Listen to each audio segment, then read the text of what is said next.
Hello বন্ধুরা, আজ না আমি ঘুরতে যাচ্ছি মেট্রো করে। আপনারা যাবেন আমার সাথে? চলুন তাহলে সবাই একসাথে আমরা ঘুরে আসি মেট্রো করে দক্ষিণেশ্বরে মায়ের মন্দিরে। অলরেডি কিন্তু আমরা যে স্কাই ওয়াক ওখানে যেটা রয়েছে, আমরা কিন্তু সেখান দিয়ে কিন্তু হাঁটতে শুরু করেছি। এখানটা দিয়ে যাওয়ার পরে কিন্তু আমরা এবারে মেট্রোর ভিতরে এন্ট্রি নেব। পাশে নিশ্চয়ই ব্রিজের ওপর থেকে মন্দিরটা দেখা যাচ্ছে, দক্ষিণেশ্বরের মায়ের মন্দির। এবারে চলুন আমরা দেখে নিই। এই যে রাস্তা, এখান দিয়ে আমরা ঢুকছি, অনেকজন যাচ্ছে আমাদের সাথে। এই দেখুন আমরা এসে গেছি মেট্রোর ভিতরে।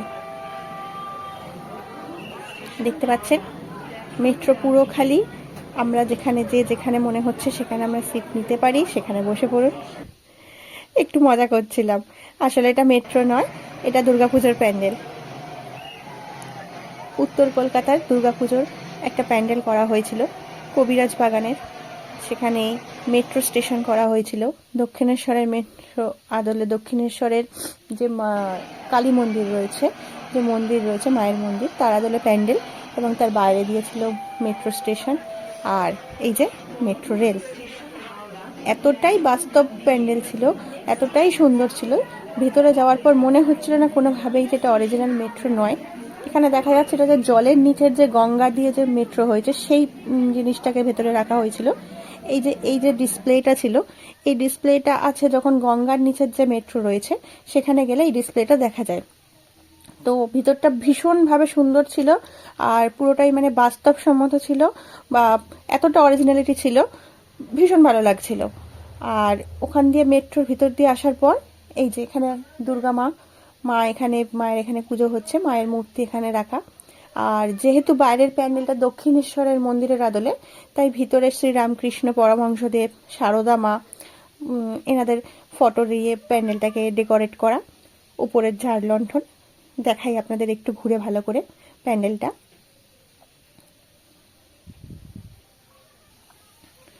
তো দেখতে পাচ্ছেন মায়ের রূপ, অপূর্ব মায়ের রূপ, সুন্দর মা দুর্গা তার ছেলে মেয়েদের নিয়ে এখানে বিরাজমান।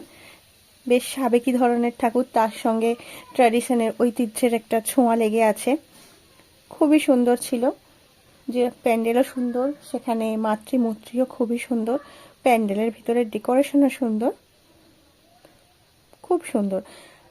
তো আপনারা হয়তো কেউ কেউ এই প্যান্ডেল দেখেছেন ইতিমধ্যেই।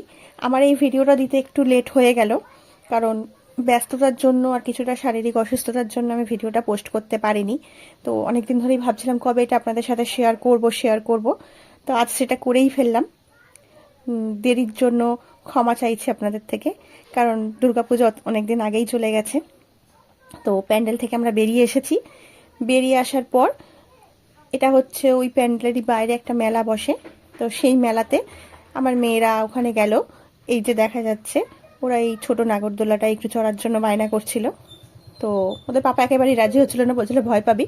তো আমি বললাম ঠিক আছে, অসুবিধা নেই, মেয়েরা বড় হচ্ছে, একটু তো সাহস দেখাতেই হবে, নাহলে কি হবে। তো ওরা ওখানে প্যান্ডেলে ওরা গিয়ে ওখানে সেই নাগরদোলায় চললো। তো দুজনেই খুব খুশি হয়েছিল, খুব এনজয় করছিল। একটু মনে হয় ভয় লাগছিল মাঝখানে, দেখা যাচ্ছিল, কিন্তু উল্টো দিকে আরো দুজন বসেছিল যারা ওদের থেকে একটু ছোট।